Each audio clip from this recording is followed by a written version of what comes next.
Janet, you're muted. I just wanted to take the opportunity to thank Doriandra for her work and efforts on the grants for the Whitaker neighborhood at Healthy Homes. Is that the name of it? Yes, it is. And I've got a couple of people lined up that are keenly in need of some help. A couple of them are very disabled, living in apartment buildings. Excellent. So thank you. You're welcome. And thank you for such great board leadership. Anybody else have public comment right now? Thank you. I agree, Janet. Oh, also I wanted to thank Thea. Thank you, Thea, for being a very persistent representative with the city on the matters that are so chief in our concerns, having safety and feeling that there is civility in our community and neighborhood and feeling safe. Thank you, Thea. Thank you for everything you do on that. My pleasure. I would totally David? second that notion. Thank you very much, Thea. She's been a great help lately. We've had some issues around the shop and in the neighborhood, and she definitely helped me with some resources. So thank you very much. Mm-hmm. Thea is tireless in her amazing efforts. It's Yes. Awesome. Anybody else got anything to talk about during public comment?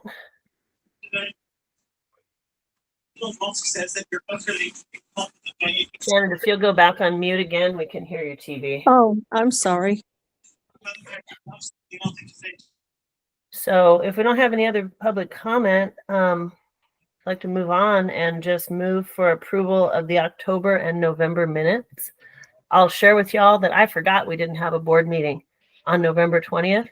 And Doriandra and I unfortunately had a good little minute of hunting for those non-existent minutes. I couldn't believe I'd lost my notes, but there was no meeting. That's why I had no note.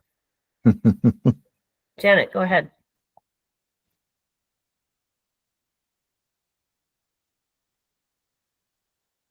You're muted, Janet. I'm sorry, Janet. We can't hear you now. This is why I don't like Zoom.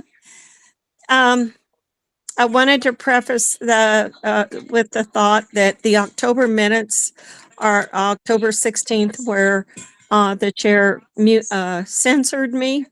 That's still yet to be mediated with Cindy Kohler in the city, and Margaret's in the hospital. So I did not want those minutes altered or changed or deleted until we have an outcome to that issue of Janet, those minutes are not going to be altered, changed, or deleted. You're welcome to approve them or not. I do have the good news that Margaret was released from the hospital today. So she's resting at home. Yeah, that's fantastic. And Janet, I encourage you to reach back out to Cindy Kohler. I know you suffered a loss in your family, and that's why we had to cancel our meeting with her.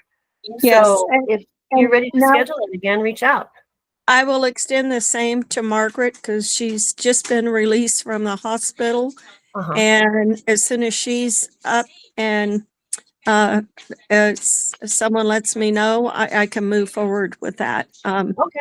I wanted to give her some time to recoup. So I've got the motion to approve the minutes for October, both meetings, and the November general meeting.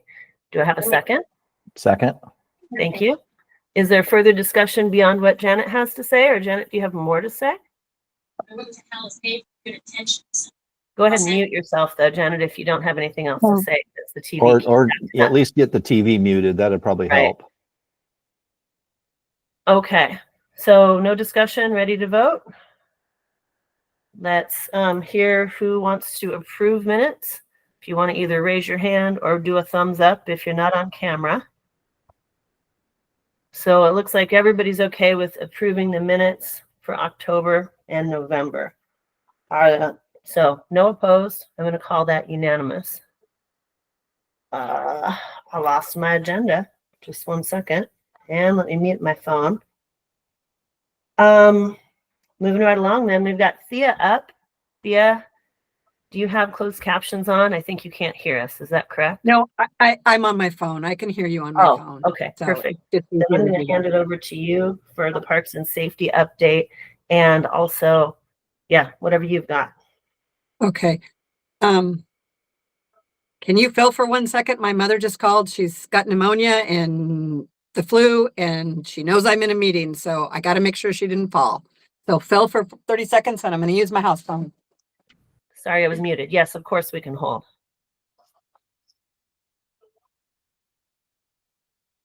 Looks I like think you've got a Janet has a question, Jim. hand. Yeah. Go ahead. Janet, you're muted. I just wanted to ask if whether I could be bumped up to the top tile. When I raise my hand to vote, I'm being blocked out by others, and I'm not sure if you're reading that able to see. I can't see my hand. Could I get, Okay, I will be down to check on you in a few minutes. Janet, I don't know how to move tiles Okay, around. I don't okay, know if because I Doranda don't does know if either. I'm- I think okay. it's a little bit are random, or you maybe able how you to see? joined. I can see when your I- hand. Did you intend to vote yes to approve the minutes? Okay. Yes, Okay, then, Yeah, then all and we is can well. see you. Yeah, we can see you. Okay. We can see And I'll you. see you. fine and well. Thank you. Okay. Okay, Thea, is everything all right? Everything's all right. She's just Fantastic. really, really weak, and I know we're being recorded, but I need to check on her when she gets done with her bath. She Absolutely. can't get you in did. and out on her own. So, Okay, I hope she is recovering, because pneumonia is no joke for anybody. well, we don't know if it's pneumonia, but she had flu. Oh, She's the just, she had flu, and she's just really, really weak. All I can say is wash your hands, wash your hands, wash your hands. Yeah. And if you have an employee that is sick, send them home, because she has literally been sick since January 5th. Wow. Jeez. And my brother-in-law was sick up until 2 days ago, and he got sick on the same day. So it's a really nasty virus that's going around.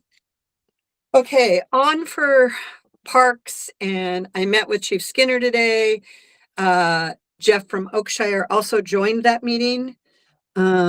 Jeff actually didn't know what happened until Margaret texted him on Saturday to say, I'm so sorry. Whatever you need, let us know as a board. We can talk about it on Wednesday. He did not know that there had been a stabbing outside of his establishment. The two young women had actually, I think, been at Wandering Goat. They had started up their shows again. This was somebody on the street. That person has not been caught. I brought up to the chief that it was poor communication. We had drones and police cars going all through the neighborhood telling us to shelter in place, and then no one came around and told us not to shelter in place. And they had a supervisors meeting over that today. So they will be better next time, little human error there. We talked about how we could have more proactive. I am very, very impressed with Chris's letter, and I'll get a little bit more into that in a minute.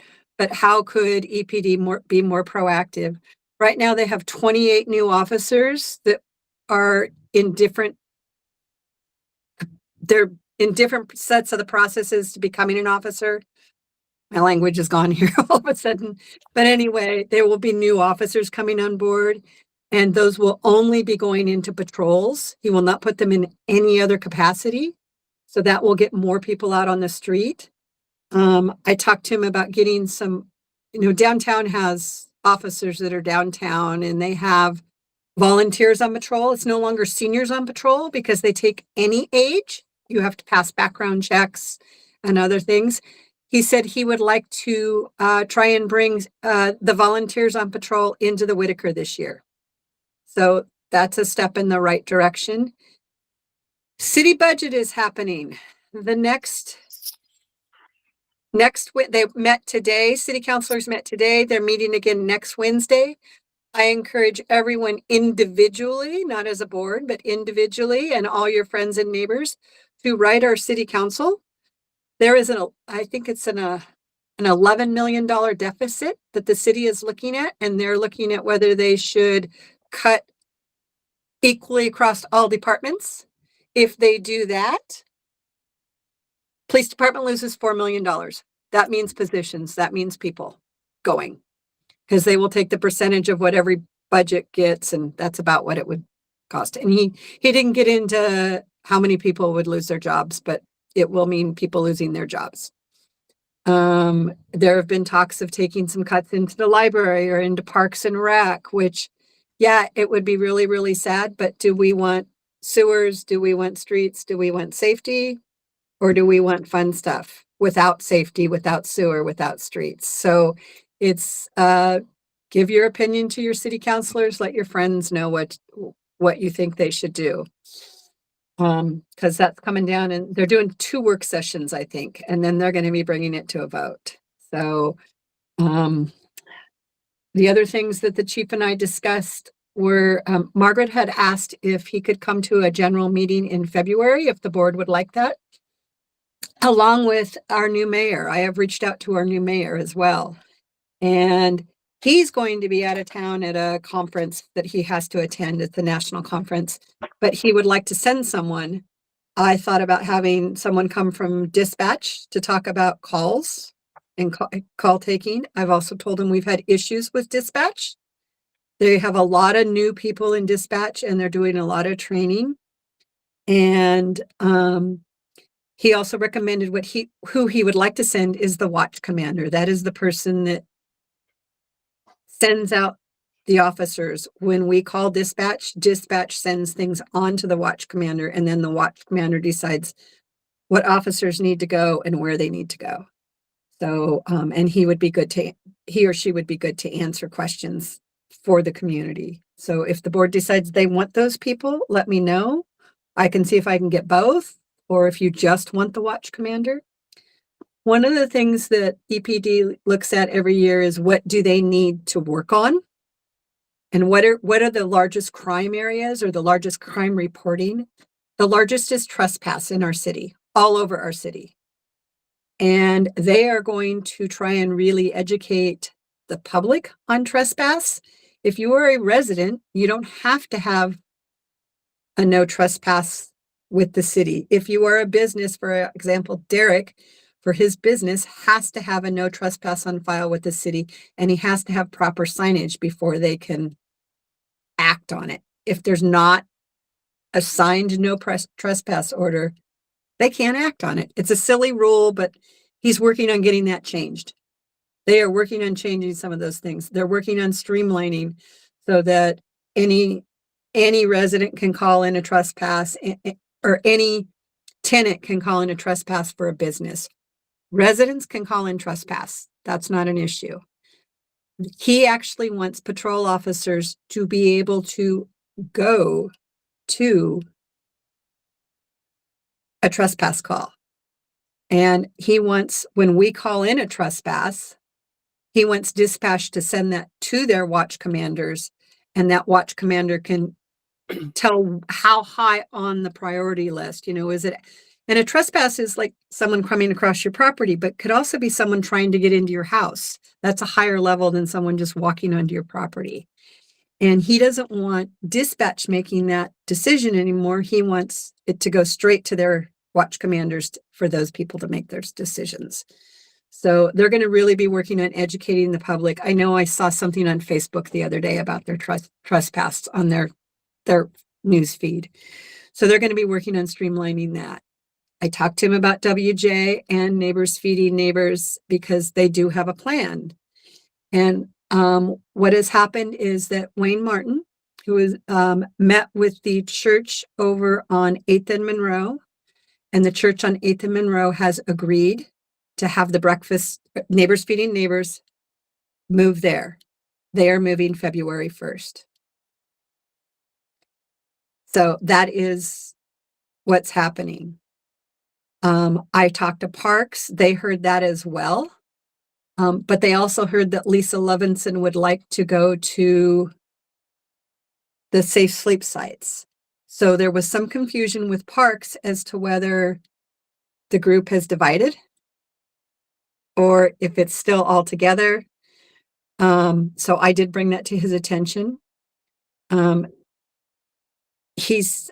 We talked about that Lisa had reached out to me and I did not respond to her. I want you to know I did not respond. We have talked to Lisa for more than 5 years now, and that group for more than 5 years. And I have worked tirelessly to try and find different locations, no matter where people feed, and it doesn't matter the group that feeds. And we're not saying don't feed people. People need to be fed, but you can't do it in the same place, the same time every single day, because it creates an attractive nuisance, because you don't have anywhere to go afterwards. And then the trash piles up. And it's not the people, it's the trash, it's the belongings, it's the bad behavior, the illegal behavior. So I did talk to him about some of the illegal behaviors that are happening in the park, and I pressed again for bike officers and walking patrols. So he's looking at that. It really depends on what happens with this budget. If he gets enough officers, we're going to get bike patrols back. He would like to increase the housing service officers. Those are the HSOs. Those are the first people that come into when somebody's camping and there's been an issue. They will come, the officers will come and try and get them the resources they need. Get them into housing, get them to the mission, get them to St. Vinny's, get them to 99, get them mental health services if they need them. EPD added a mental health counselor with their officer downtown.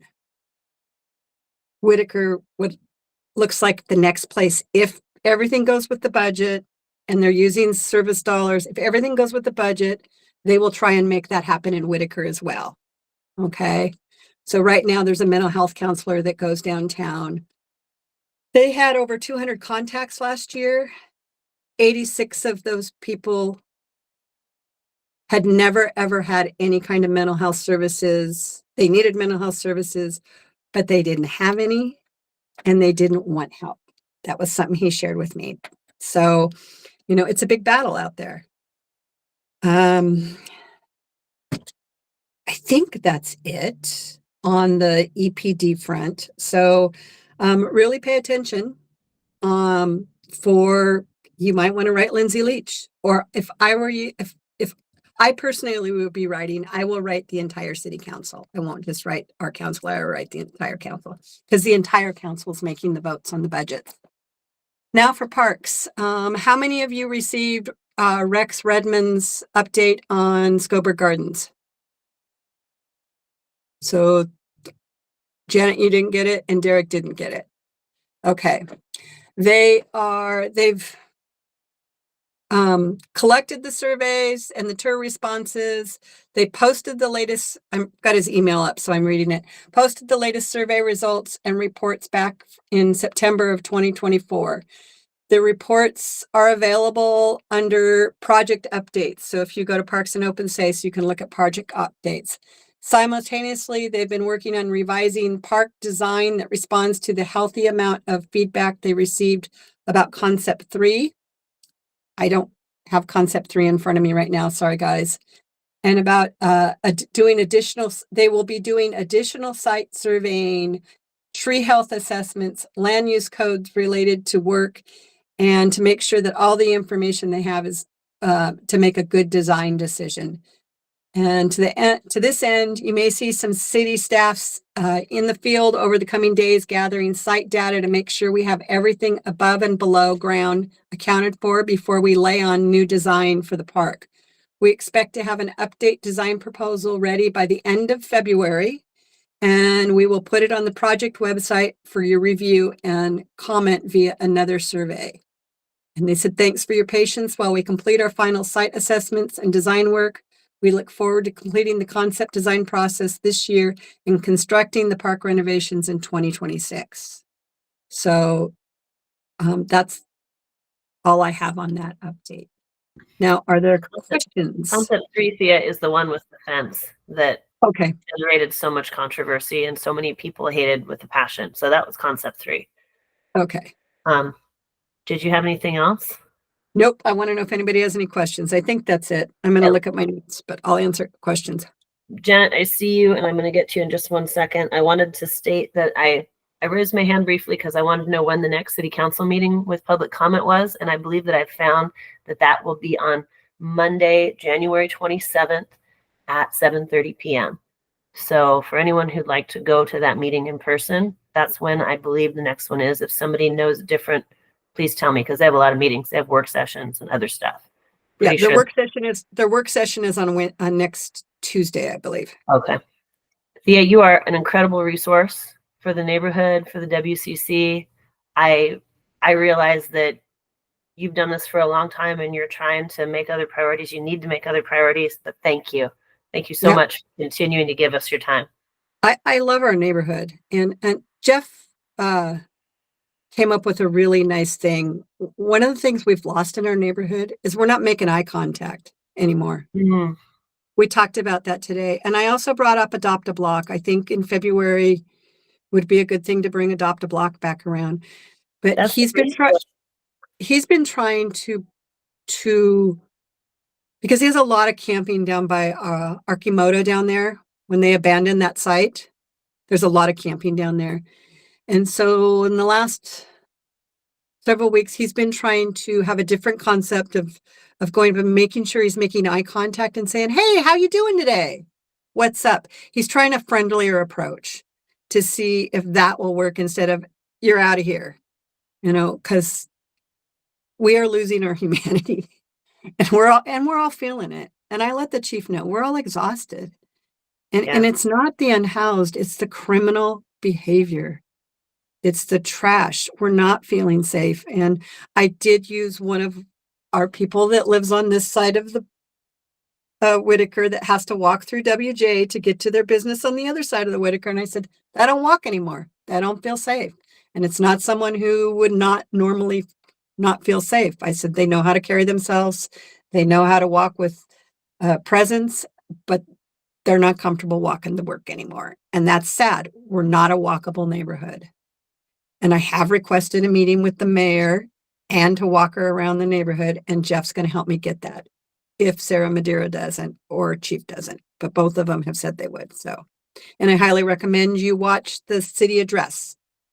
She wants downtown to be residences, businesses, and walkable. Does that sound like a neighborhood we know? It was Whitaker at one That's time. what it was. Yep. So, Awesome. Janet, So I what was made your some question? notes for the potential February agenda you're suggesting. Do we as So- a board want to have Chief Skinner and or the new mayor? Is that correct? Come to our Yeah, meeting? Margaret suggested that to have, Okay. because she wanted to do something about safety and bringing people together. And that's why I thought Adopt a Block might be really good to bring that back around. If we all pick up a little bit of trash, it helps our neighborhood. So The other thing that they're doing, I forgot to tell you, is that the chief has really been working with the cleanup crews to win a housing service officer or our neighborhood service officers. They're often called NSOs. When they go out, they are bringing a cleanup crew at the same time, or as close to they can as when someone moves, so that we don't have the trash. And I noticed that it has been a little bit better in the last several months, so we'll see. Janet, what's your question? yeah, what did you have something, Janet? Well, two things, and I'll address it with the both of them.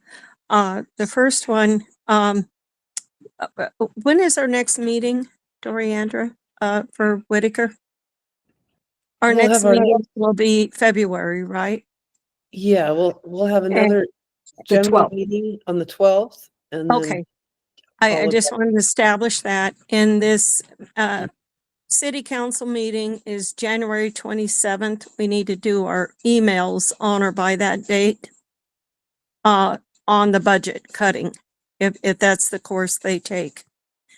So Thea, when you approach the mayor to attend, well, even preferably before, I think it would be prudent to have a budget wheel of what the current monies, how they're being allocated, and a wheel with what they're thinking or lining up to do if they go to a budget cutting process, so that we can see directionally where the city is taking the cuts and where we can see as the citizens of the city to see where the services, if it does go to the budget cutting route, so we can have a more informed approach to offering our views on where those budget cuts should be taking place, if that's the route they take.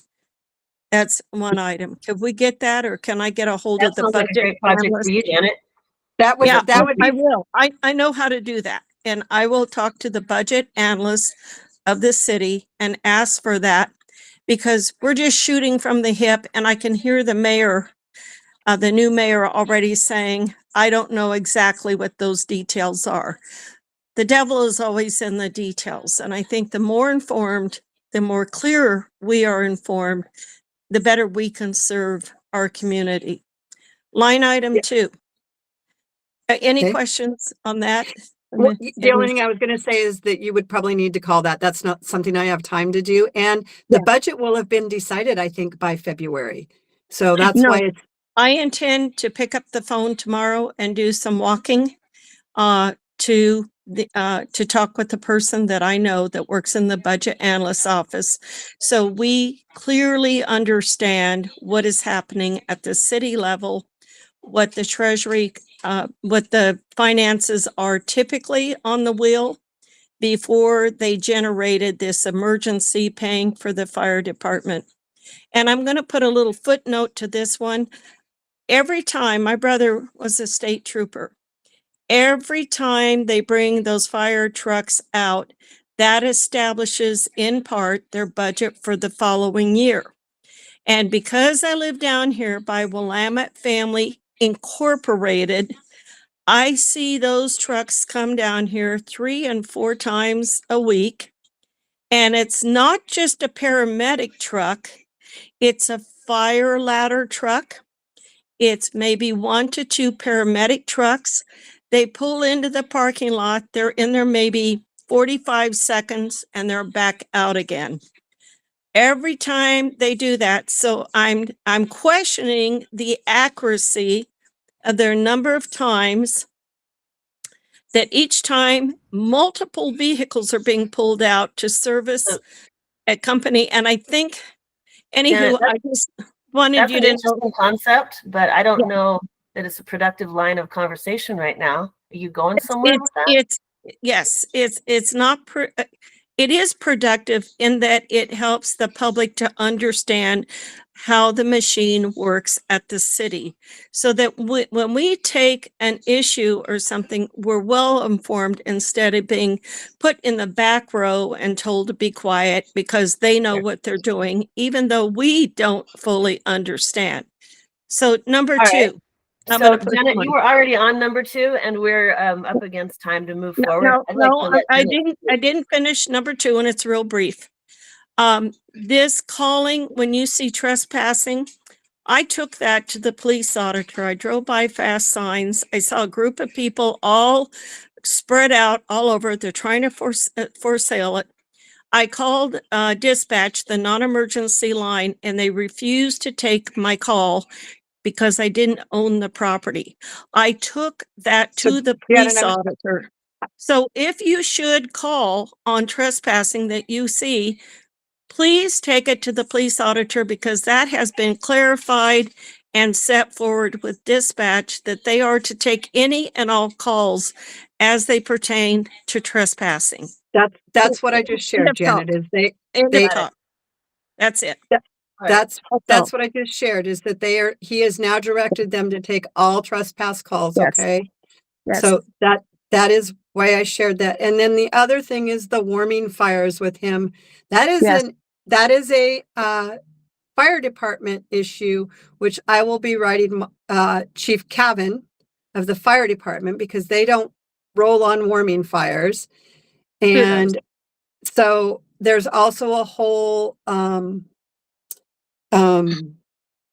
sorry, my mother just texted she's okay, guys. Good. So because I was going to say I'm going to have to go check on her, but she's okay. That is a fire issue, not an EPD issue, unless it is arson or the fire department needs them to intervene. So when I'm trying to get Chief Skinner to respond to warming fires, it's a fire department thing. So we need to bring that up. And they're still debating, city council is still debating the fire issue.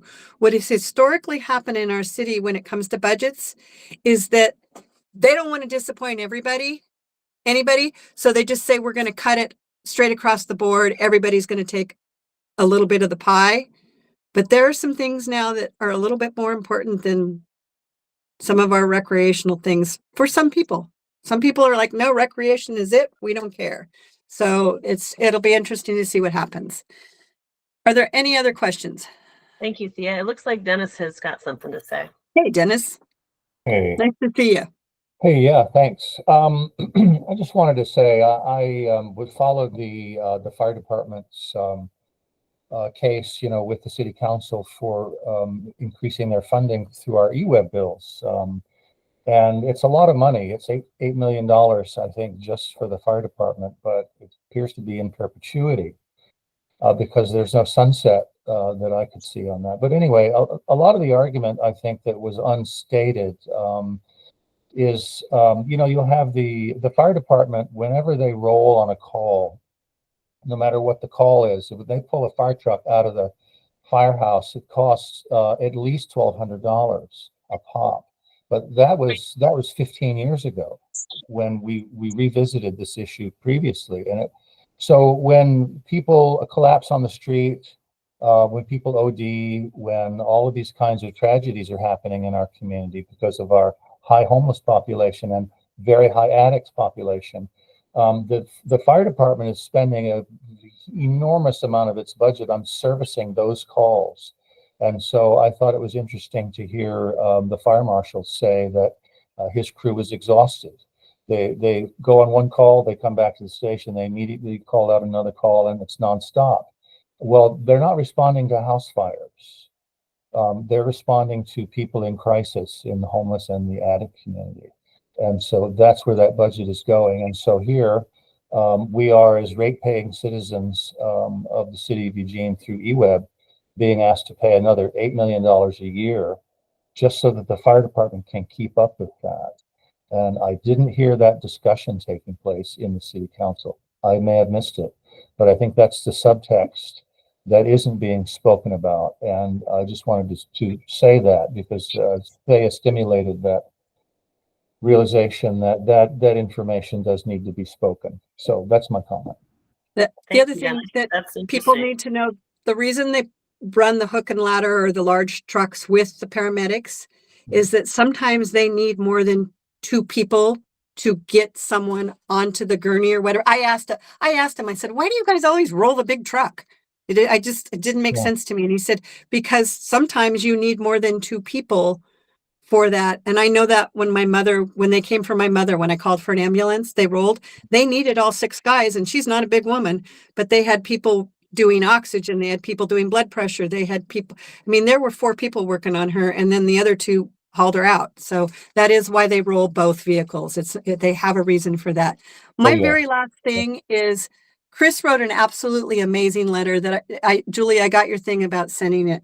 What I would like to do as your Parks and City liaison, because I've gotten several other letters and I've done this once before, is I remove the people's names and I say, once again, I'm hearing from our residents and businesses, and here is something that was sent to me. And I could send that letter that way, or Chris, you can send it in as an individual. So I'd like to hear Chris's preference.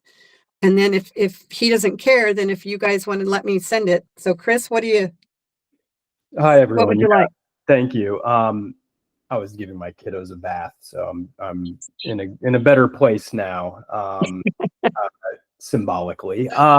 Yeah. So I just so everyone's aware, I was at Oakshire with my wife and my 5-year-old and my 2-year-old about 30 minutes before this incident occurred. We go there at least once a week, and we walk from North Grand Street to Oakshire, which usually takes us on some level on First Avenue and then up Madison. And I think lately we've seen some elements of open drug use happening at like Far West Carpet or whatever it is. And you know, it just really sort of hit home for me that, you know, that this incident occurred in a place that is sort of symbolically a cultural and commercial center of the Whitaker. And, you know, that for at least me, and I know many, many other families in the Whit, that, you know, that it is a locus of community that people like to walk to. And that feels taken away from me. And I feel like it sort of, you know, gives a very, you know, sort of dramatic start to 2025, and expresses, you know, in many ways, sort of like the state of the neighborhood. And you know, I wrote a letter just to, you know, welcome Mayor Knudsen, or Knudsen. I don't know how to pronounce her last name. Forgive me, but It's Newton. Knudsen, and you know, the city councilors and the city manager. You know, my original intent was to have this be written by the board, and you know, shared it with Margaret and Julie. Not to disrespect anybody else on the board, but just, you know, as a conversation starter to discuss at this, you know, current session, this current meeting. And, you know, it really just is a pretty simple letter that, you know, highlights the issue, expresses the, you know, continued state of, you know, degradation and crime that I think we're experiencing, at least as individual residents here. And that, you know, that really sort of like broad, you know, calls to action that I think we'd like to see, which is increased patrols, which Thea alluded to. On a personal level, I think that, you know, I would like to see proactive enforcement of illegal camping, which, you know, while we don't know who the suspect is, and it would be certainly premature to assume that, you know, that the perpetrator is, you know, from these camps, I think we could all, you know, sort of assume that there's a decent likelihood that the person, you know, was either on drugs or, you know, part of some of the camping that's been happening in that neighborhood where, you know, most of the folks are probably just looking for a place to stay dry, but quite a bit of them are not. And I feel like as an individual, I am exhausted about filing reports. I'm not going to turn into Travis D and report 600 times a day, but that feels like it's what it takes. And, you know, my assumption is that the city takes a sort of reactive approach to that enforcement versus proactively enforcing that. And then just continued dialogue, you know, with us, you know, as a board, and with, you know, community leaders about steps that are being taken, because this sucks, right? I love walking this neighborhood. I love walking to Oakshire with my family, and that feels taken from me now, and for many, many others. And Chris, so, how do you yeah. feel about gathering letters and sending them, or would you prefer to send your letter as yourself as an individual? What do you think about that? I mean, I'm happy to send one as an individual, and, you know, and I've done that in my capacity as an individual in the past on, you know, on other issues. I just think that, you know, this particular issue seemed resonant given the start of the year, a new mayor, the seriousness of the crime, and you know, felt like as a board, if anything, you know, my writing this letter was like, I didn't want to spend this meeting not having discussed this issue and what we as a board can do to raise the alarm of public safety. Mm-hmm. And that's Chris, all I'm trying to do. sorry. And your letter is fantastic, and it's not a secret. It doesn't have to be kept hidden from anyone. No, I'm not trying. You're welcome to send it in email, share it with anybody you want to. The whole point of order was just the mechanism by which we, a board, are supposed to communicate with the city, and according to our charter. I personally really like Thea's idea, and I think that whether Chris decides to send his letter to her or not, Thea, if you have the capacity to gather letters from residents and business people. I think that, and perhaps, as you said, kind of anonymize them. I think that would have great impact and also comply with our charter. What does everybody else think on that? I'd like to weigh in too. I think Chris's letter was so well done that I personally would really like the strength behind the council to have it go to And Thea. I would second that. I would second that thought to have Chris's letter included. Who's moderating the meeting tonight? I'm not I'm sure. moderating the meeting along with Doriandra. Okay. I would like to talk with you after the meeting, Julie, if I could. I have a limited amount of time and energy Yeah. tonight, Janet, but I will give you 15 minutes after the meeting. I only need 5. Perfect. So Chris, you and I can talk off the thing, but that is what I do when I write, like the letters that I sent this week. It was because I received lots of phone calls from businesses and residents and people that were afraid of the drone, people that were upset over the Horrible. campfires, things like that. And so that's why those letters went out. And I did watch the mayor's address, and I highly, highly recommend that. As one thing as board members is that you encourage the businesses and the people to write. And if businesses are afraid, because businesses are afraid to write, they're afraid of the repercussions. They can contact me, they can email me, they can call me, and then I compile these things anonymously and I let them know. And that's why you see in my letters, it says businesses. It's plural. It's because I've talked to more than one business owner, or more than one business owner has called me, or more than one resident has called me. So Janet, I see your hand up. I think the point of having our city liaison speak with the city, in part at least, is, for example, our lovely neighborhood anarchist who felt the need to put everybody's name and face on his YouTube video and did not increase my sense of safety. I don't know about y'all. Not to say that we want Thea to be under the gun either. But that's, I think, part of why it's important for the board to follow our charter and look at how we're communicating and to whom. Janet, what do you got?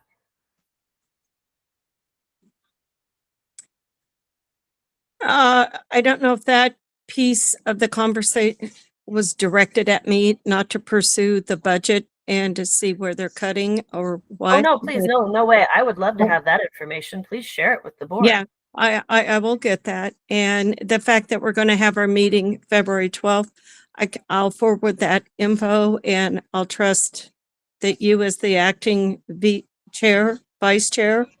Send that right to Margaret. She's recovering at home, sleeping right now. And I don't think want it to should breach be her scheduled. recovery time at all. And I have forgotten, I was on hold for so long, I've forgotten what it was I was going to say. So other than that, I think the emergency services are being used to an excess. And we've had several times, I see them go out there, it takes one person. And when they do gurney them out, I've observed them sitting upright on the gurney, talking as though they set themselves on the gurney. So I can't really buy into that. Budgets are very important to law enforcement, emergency services, but I don't feel as, from my observations, do not lead me to believe that they're being utilized in the most efficient possible way and bolstering the budget for the following year, right or wrong. This has to be addressed when a fire ladder truck is being pulled out for one person that is DUI'd, that could be walked to the paramedic truck or whatever. It's a waste of services is what I'm trying to say. My observations have led me to see that occurring here in the Whitaker more often than not. And I don't think that my conversation, Julie, what I bring to the board should never be labeled as non-productive. I don't do it to anyone on the board, and I don't appreciate being labeled as a non-productive communicator. Janet, when you were not speaking to the items on the agenda and you were keeping us from It was moving very forward pertinent to important the votes, agenda. And I will take that up at executive session. You're welcome to. I was offering you Okay. my opinion and trying to keep us on schedule. Well, it's Yeah. offensive. We It's do value offensive your to me. time. Do you have anything else for us in a parks update? I'm finished for now, except for the 5 minutes afterward. Yeah. Are you Okay. done with your So- update, or do you have anything else for I us? think I'm done with my updates. One of the things I will tell you that has been brought up to me by several people is that if we have the city here, we have had meetings where people start getting into it and attacking the city officials. And they asked if that had gotten better. And I said, yes. Here's Um, hoping. I'm hoping. Guys, if you have questions, you can email me, Chris. I'll be in touch. I'm I've gonna not go. attacked any city officials. I was not No, attacked. Janet, I'm just, I need to check on my mother, and we are not in control of who EMS calls out and how they do that. That would be something you would take up with Nor am I. EMS. Nor am I. It's Right. simply observations that Right. I've made, and I brought them to the board in an adequate form. And to be called out as my communications are non-productive is just blatantly unfair to do, to pick out a board member as someone that is not in conformity with the rest. It's Janet, unfair. I'm gonna go ahead and go so that I can go check on my mom, all right? Goodbye. You guys Thank have a good you. night. If anyone has any questions, let me know, okay? Okay. Thank you. Yeah. Doriandra, I think All we're right. turning to you to talk about healthy homes. We have some important votes we need to do tonight. Yes, we do. And Vicki Lynn is with us to do a quick recap of the December accounting. So I think we should pivot to that. I know we're pretty far behind schedule, but Vicki Lynn, are you prepared to do that briefly? Yes, I have everything up. I mean, did Okay. everybody get a copy of the report? Not sure if folks went to the drive, but we'll Well, that was offered. Yeah, we did Yeah. receive that email. yeah, it was sent to everyone. So I'm sorry you've been on so long. Do we want to That's just right. review that online, or shall we, Julie, Den saying yes, and we'll move on? Yeah, that's I'm fine. comfortable going to the drive to review it and bringing any questions back to the Okay. board or to you, if that's the appropriate way to get questions to Vicki Lynn. What does everybody else think? That's fine. Okay, all right, that's great. Anything else you want to chat about briefly, Vicki Lynn, or? No, I was just here to listen. Perfect. Okay, thank you guys so much. So let's hop in then. We'll go to the list of stuff we have about the Healthy Homes grant. I wanted to just start with a quick operating budget review for 2025. We'll be pulling in $24,996 from the CDC Foundation. Those funds will be allocated through the month of June, and then we'll be receiving our Healthy Homes grant, 1/4 of it, or 1/3 of it. That is $250,000. So our annual budget for 2025 will be $274,996. Those are sure shot funds at this point. I am continuing my grant search in the housing sector so that we are on the same target goal. There's one I'm looking at for $250,000 for the Robert Johnson Foundation, and that is about creative land use and zoning changes for creating more health equity. So we'll be, we should skip over that right now since we're short on time, but I wanted to just show you quickly the overview of this budget. Let's see if I can get in and share real quickly so that we have a little bit of a wider understanding of how this will roll out. Here we go. Oh goodness. Just one second, folks. There we go. Okay, let's jump into here. Can you all see that? Mm-hmm. Okay. So, in these this is just a really, 300,000-foot view.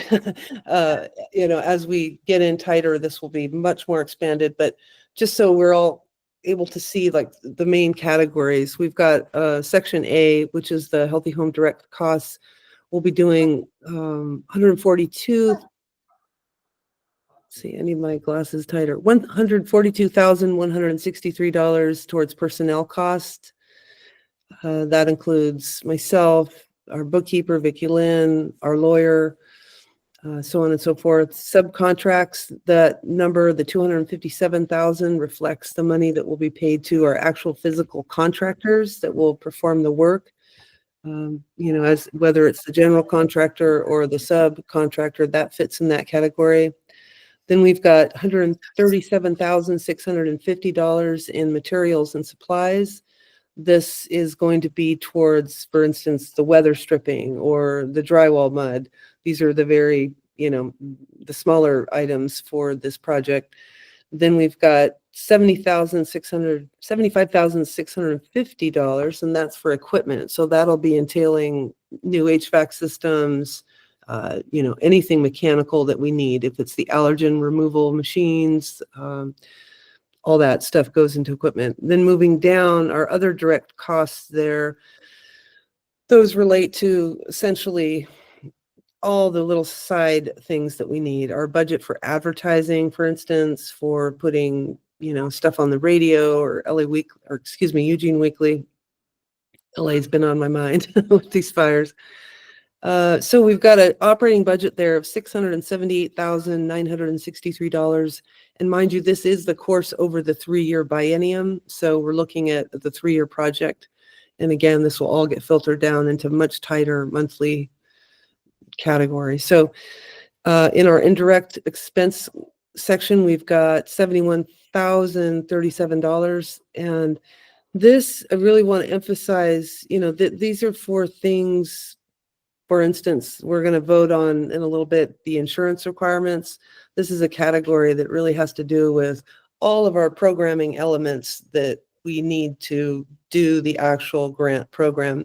And this category has some kind of malleable spaces in it, and I'm really going to be extremely prudent and careful with this category so that if we do run into, or we will run into instances where we go into homes and the contractor opens it up and finds an incredible other plethora of items that we did not anticipate. And so, even though we've got a 25% adaptability between category lines, I really want to emphasize that our indirect costs may sometimes pick up those kind of rabbit holes that we experience where, oh gosh, now we have to put a new electrical panel because this and this.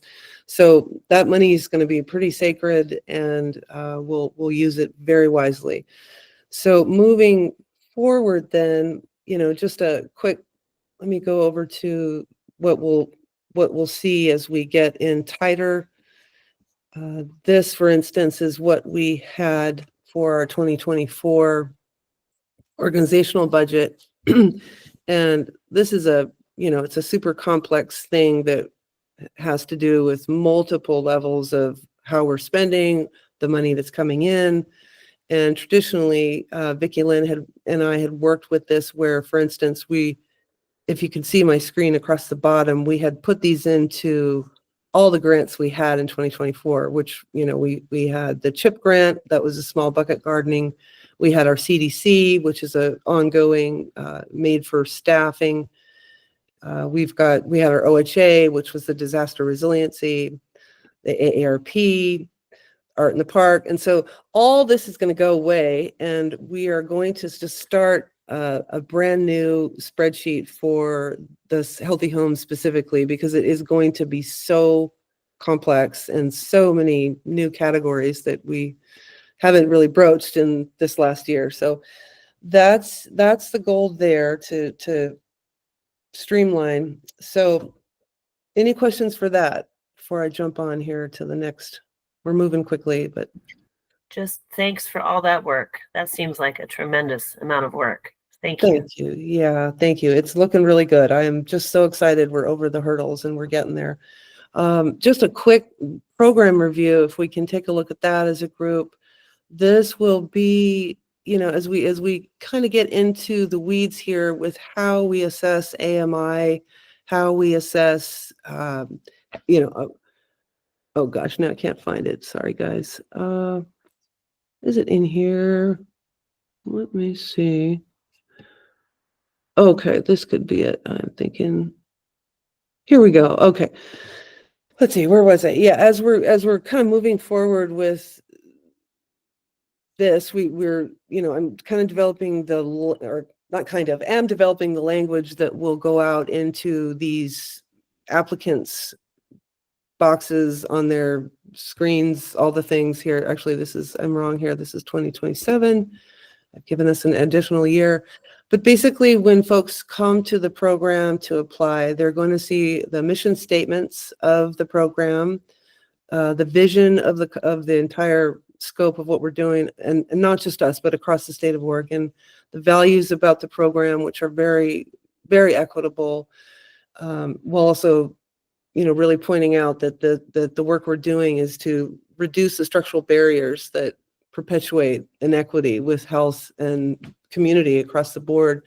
We'll also be really addressing the intended impacts on a larger scale. And then each of the applications will have these very specific things that they can choose. And so these sections that we're looking at here will be really detailed out into the weeds, like the proper sealing of existing components of a house or replacing antiquated windows. So they're going to have a real complex list of what they can check off. And then we'll be going down to really give folks a clear understanding of what the AMI is and how they can find where they sit on this chart.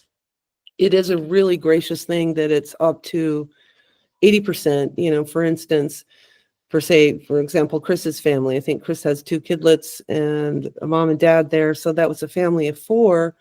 And that would be a yearly income of 71,300. And so that would be applicable, and we can work on that family's house.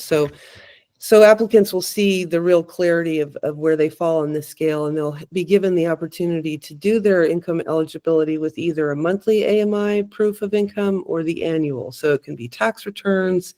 It could be if you have services with, SNAP or Social Security or disability benefits, those things will be relevant if folks want to do their eligibility score through the monthly AMI.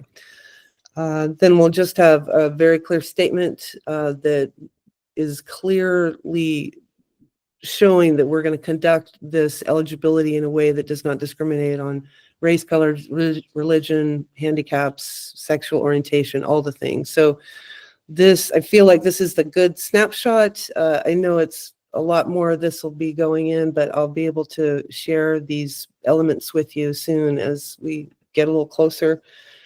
Okay, one thing sorry, any questions on that section? Okay, great. I hit a massive speed bump. We would have had our grant sorted or executed back on December 25th, but the Department of Justice for this grant included an entire bevy of new policies that frankly were head spinning. But working with our agent for a couple weeks now, this is what we've finally got, and this is what I need our board guidance and approval on. This is a funny category because we are not executed on the grant, and so these expenses are a gray zone. We can't have the grant executed until these insurance policies are obtained. And so when you look at this chart, we already as an organization have faithfully carried our commercial liability, and then with the addition of the first employee, the workman's comp insurance. So as you can see, those are there, they exist. We needed 5 additional policies. The one was networks and security, which seemed superfluous because it's just simply me, Vicki Lynn at home, Margaret on a laptop, and some other of us there. But We have that now, which is excellent. If the WCC is ever, hijacked, or they take our drive, or they somehow get in, we're covered. So we do need to purchase that one. That one is going to cost $975 for the year. Then we also had a new edition of the directors and officers liability. So that meant that, it's self-explanatory. Then we also had a crime liability, which was very important in case contractors go awry or whatnot. That policy for the years is $1,789.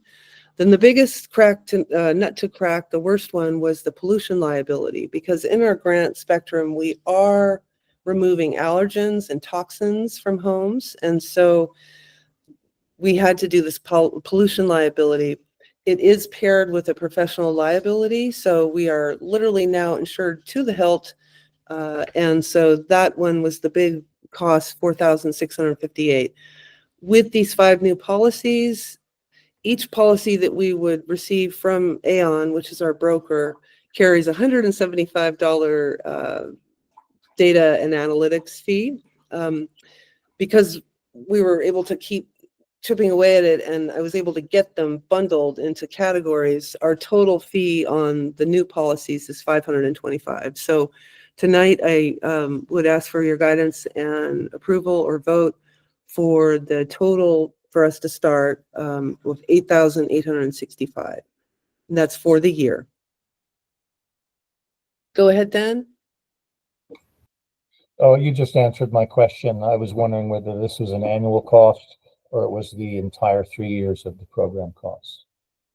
I certainly wish it was the 3-year program cost. And to do a side note on that, the grant cohort meetings I have been on, several other of our cohorts have been struggling with this. And as fiduciaries of this incredibly generous grant, I felt like we had to make sure that this was really what they wanted to do. And the risk assessment team for the Healthy Homes Grant has gone back to the Department of Justice to really fine tune these. And so the guidance, we haven't received any official wording on it, but it feels like this is going to be a tough start year, but they may really refine these requirements as we get deeper into the biennium. So it could reduce, but this is what we had to do just to simply sign the final document. And so, Doriandra, just to finish, the grant is a wrap already. It's a done deal.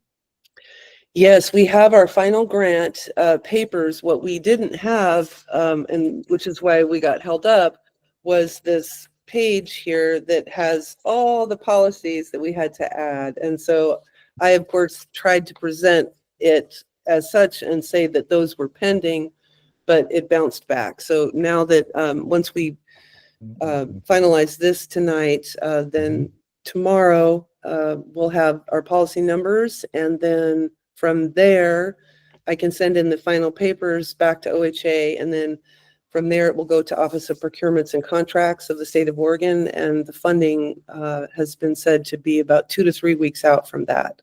Super. Thank you, Doriandra. So bottom line, Doriandra, is if we want this grant, we need to pay this insurance, correct? Unfortunately, yes. Yeah. Okay. Then I'd like to move that we pay the insurance so we can have the grant. I'll second that. All right. Is there discussion? If there's no discussion, then let's vote. Everyone in favor of paying $8,865. Wow, that's a big number, for a year of insurance to allow us to have the Healthy Homes Grant. Raise your hand or put it up on the screen. It looks like we are unanimous in saying yes, we want to have the grant and pay the insurance. So fantastic job, Doriandra. The scope of this project just boggles my mind. Just this piece right here seems so huge to me. So thank you. We're past with it. Thank you so much. I appreciate that. Good stuff. All right. So we'll be up and rolling. And let's see, what else do we have here?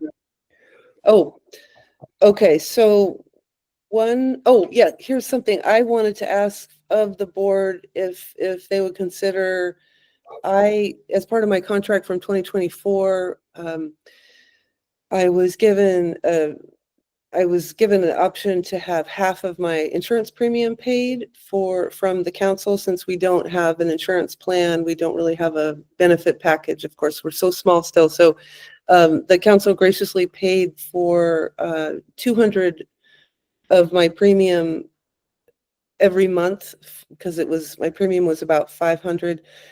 I don't know if this is happening to other folks too, but mine has shot up to 750 this coming every month, which seems preposterous. I'm healthy as an ox, but so I wanted to ask the board if they would accept my request to raise that stipend for me another $100, so that going forward in the year of 2025, you would partially match my insurance policy. So the total would be 300 a month instead of 200 a month. Go ahead, Dan. My question is, from which account will the money come from? This will be part of let's see, I'm sorry, what is it called? It's part of, gosh, I'm forgetting the term. It's part of personnel, so it stays within payroll. It's your benefit package. Your benefit package. Yeah, it has a certain name in the grants. Let me just look here real quick. It is, yeah, correct. Sorry, Vicki Lynn. It is benefits, right, which is part of the personnel costs, right? So it's. Where does that money come into our accounts from? Is it part of the grant, the indirects? No, it's part of it. When I showed you the quick overview of the budget, Yeah. it comes out of personnel costs. Okay, so that's already budgeted. It's already budgeted, exactly, right? Okay, so what would that money have been for if it weren't for your insurance copay? It would be, Go ahead. that's a good, let's see, could you rephrase that, or where Well, I would guess it? I'm wondering, if that money has already come in, it's part of the grant money. It's not extra money we have to find somewhere in order to pay that premium for you. It's already contained in the personnel costs of the grant itself, which I believe was 143 for the year, something like that. Okay, so if your benefit package is in that subcategory, where is the extra money in that subcategory that isn't already allocated? Where is the excess money that is in that 143,000 segment, that pool, that is, shall we say, dispatchable funds that hasn't already been budgeted? Yeah, It's not really that complicated. My yeah, question is, if it comes out of that pool that already has 143 allocated, mhm. I'm used to doing budgets where everything, once you've done the budget, I mean, your category or your pool number is simply an addition of all of the things that are in your pool. And so I'm wondering if one of the things in your pool is a small, maybe a slush fund, if you will, that can be used discretionarily for things like increasing your copay. Yeah, I understand. I'm gonna pull up let me see here. Let me find it really quickly. In the real complex finite budget that was given, that I submitted, here we go. Let me pull this up really quickly. There's a category and I just cannot for the life of me remember what it's called, and that's where it comes from. And it is part of that thing, that group. Let's see. So, okay, I see. It's coming from administrative costs. So, which includes health insurance, benefit package, retirement, all the things that like a larger group would have. Yeah, could we see that? Yeah, let's see. This is, let's see, how can I get this to share with you? Let's see. Budget checks. This is an Excel spreadsheet, and I'm not sure I can open it. Oh gosh, let's see. How can I get this to Miranda, open? can you take a screenshot of it and then share the image? That may be a good idea. Yeah, let's see. How do we do this? Let me try this here. Red cost. Okay, let me see. That's a great idea, Julie. Okay, let's see if I can get that into here. See if that'll go into a chat. Okay. Did that work? Oh, it won't load. Okay, let's try this. Let me open that again and see if I can, the screen will just pick that up. All right, let's see.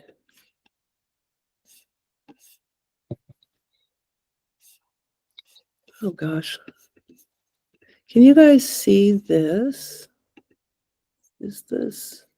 Wow, Google Meets is maddening. It has to be in the browser. It can't be something free floating on the desktop. Huh. Wow, that's a frustrating thing. Okay, folks, we can table this and then I can send you these. Do this later if you'd like. This isn't that critical right now, but Okay, my real concern is that I want to be sure that the money is not already allocated. There has to be some unallocated portion of the budget from which we can draw that funding and then do that. Okay. I just want to be sure we see where that's coming from. okay, yeah. Vicky Lind, is it fringe benefits? Is that what the term is? Yes, yes. Fringe or yeah, fringe benefits. Okay, and then usually according to the Center Nonprofit for Oregon, fringe benefits are usually 11% of personnel Yes. costs. So Yes, is that right, Vicky Lynn? yes, yes. Okay. So I have a question. sure. So your fringe is 11%. Yes, that's a Okay. standard. Yeah. Okay, so I just went over this exact issue in my business, end of year fringe benefits, and then fringe payout at the end of the year for benefits that were used during the year for an employee. So do you know what your 11% fringe is already being used for? Technically, it's not, since it was being used for the $200 for the healthcare. Yeah, that's Okay, all right. So where I have it allocated in our overview. okay, well, it's your fringe. And if you want to allocate another 200 per month from that fringe to pay your insurance premium, you can do that because it's your employee fringe benefit, you see. So if that's where the money is coming from, then I think that's exactly how it's supposed to happen. Okay. So yeah, you can do that with your own fringe, you see. That's right. That's true. Like technically in the grant language, we can do that, but I feel like the board should vote on that if they want to increase that or not. Go ahead, Derek. And I think Dan might have just nailed it on the head. I mean, if it's in the budget and it's there, and we're not having to take from some other hole that we're, another bucket. If it's in your budget, absolutely. I don't think it's an unacceptable request myself. Okay. And it kind of sounds like Dennis is saying that we don't need to vote on it per se because this 11%. Is that right, Dennis? I think that that's correct. I mean, every employee, I do this with my employees, every employee has a certain fringe benefit, and it goes to pay their share of the employer mandated FICA and Medicare and other costs, and it's there for vacation pay and sick pay and other stuff like that. And so each employee can decide how they want to spend their own fringe benefit. And in Doriandra's case, provided her 11% fringe hasn't already been spent on other things, then she can spend up to 11%, which is in her fringe fund, on whatever she believes it needs to be spent on. So it's actually a decision for Doriandra to make herself, whether she wants to spend that from her own fringe, and she does. And so we don't really, it's not really the rest of the board's business, actually, what she wants to do with her fringe. My only question, I wanted to be sure that the money was there somewhere, coming from some pool, and the pool it's coming from is your own fringe, which is already there. So it is budgeted, and you just need to take that deduction every month from your fringe. Vicki Lynn would keep track of what deductions come out of your fringe, and then at the end of the year, you know, you can see what it is. But you know, you'll see pretty clearly whether the new payment you want to make towards your insurance premium, whether it is over and above your existing fringe or not. If it's well within your 11% fringe budget, you can spend it any way you want. Okay, thank you so much. I'd have to ask, our lawyer will have to give us a new, I think, maybe it's not a yearly contract, but yeah, that's a good question. You know, because when I came on in 2024, I was given a contract or an employment offer. And so I remember that was in it, that little stipend. And so I just assumed we'd have to redo that if we made the change. But I'll talk to Margaret and the lawyer, and thank you all for that vote of confidence. And Dan, that makes good sense. Okay. Janet?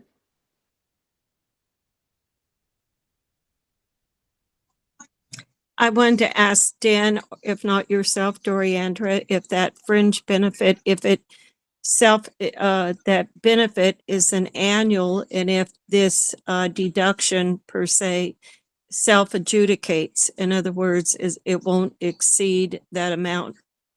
Has someone done the arithmetic on that so that your extra monies needed to cover your health insurance, that it doesn't deplete it, that it balances out with what your fringe benefit is? In other words, does it self-adjudicate and it's within those parameters? Correct. Is that right, Ben? Is that the right way to frame that? That was exactly what I was trying to say. Yeah. Is that, Yeah. So it'll self-adjudicate and it will fall within the parameters of that amount, that 11% fringe for this year, for this current year. For this current year, right. Would that be? Vicki should probably be able to have that pretty much at her fingertips. Vicki could answer that. She keeps the accounting, and she probably knows what is already being paid out of the fringe, and then how much would be in reserve of your fringe that could be then used for other annual costs. So is Vicki listening to this questioning? Yes, I am. Yeah, she's here. Are you able to answer that? Well, we did $2,400 for last year. Okay, so it should fall well within the parameters. It will not exceed. Okay, that was my question. Thank you. And if she budgeted the fringe benefits on each grant, am I correct, Doriandra? Correct. Yeah. So, yeah. And if I'm not out of order, if there are no questions, can I move that we accept it or push on if no one else has anything else to ask? I think the point was that we didn't need to make a motion, but we don't. I confess that this is way out of my wheelhouse. I don't know the answers to this. Dennis, do we need to vote? No, we don't, because it is Doriandra's personal prerogative how she wishes to spend her own fringe. Good. Thank you all. Thank you. Okay, let's move on then to the last thing I have.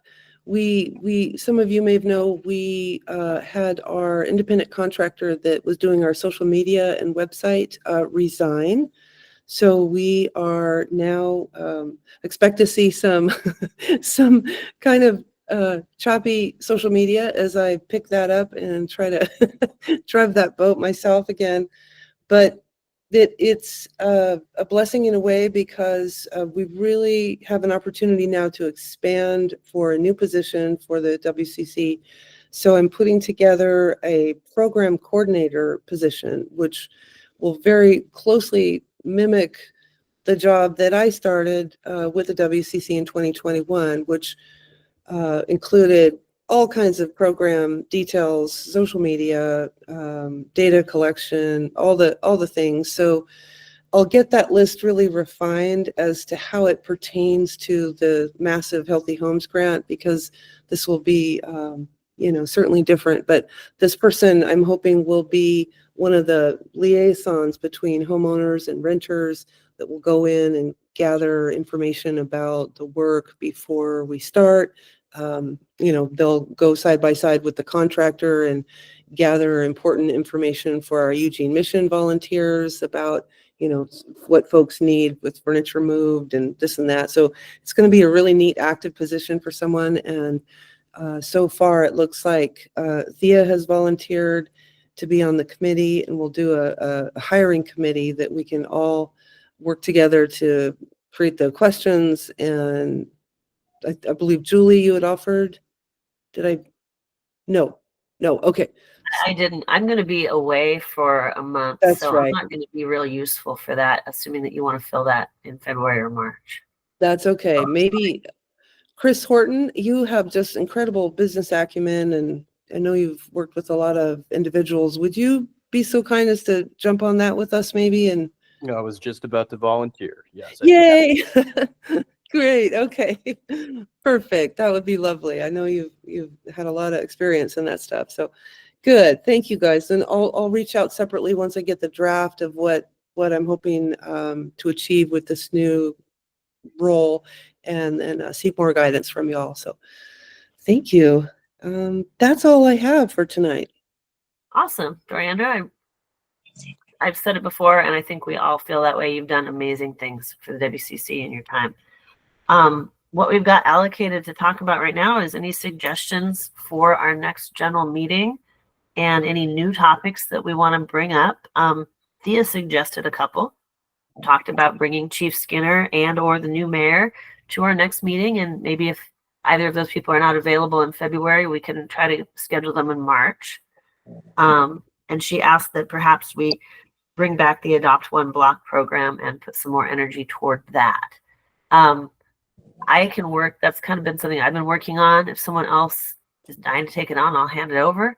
But I do know where I got that information, and I've adopted my blocks. So I could work toward maybe coming up with a date. We could, I don't know, maybe I could brainstorm with part or all of the board before February about how we could promote Adopt One Block and bring those ideas to the general meeting. That sounds great. Other topics, other suggestions for the meeting? I think we should bring to the table the Pacific Coast Intermodal Port Project, which is immensely nerve-wracking. Our Public Health and Safety Committee last night did a lot of great work on that. Janet, Julie, excellent meeting where we just really tried to parse out what is happening with this thing and how fast it's moving. The latest correspondence I got from the JPA public group was that this thing is starting next spring, based on Corps of Engineers approval. So this thing has been just railroaded, literally, pun intended, through the Whitaker. And we were stunned last night that Travis D wrote to the city, and they actually didn't seem to have any idea what was going on. So I think we should really make that a huge topic at the February meeting. And I'd asked that public group to come and speak to it, but they declined because they're just gathering. But I might go deeper if everybody's interested and actually ask a representative from the project maybe to talk to us. I would love that. Okay. If we can get them. Yeah, if we can get them. I'll try. Yeah. That sounds like a pretty full agenda. It does. It does. Any other topics for either February or generally future? Look at that. We got behind and now we're catching up. So that's fantastic. I talk fast.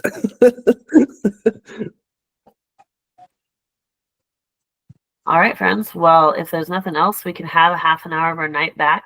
Janet, I don't know if you have my phone number, so what I'm going to do right now is email you my phone number, unless there's a better way for me to share it with you. I mean, I'll tell No, you right now if you want to write it if down. that works, no, if that works for you, it works for All right. me. I'm going to email you right now, and Thank you. you're welcome to call me. I'm Mhm. interested in ending my night of free work volunteering, so give me a call as soon as you can.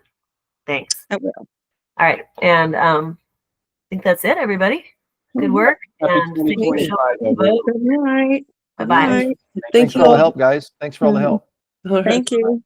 Good Thank night. you. Mhm.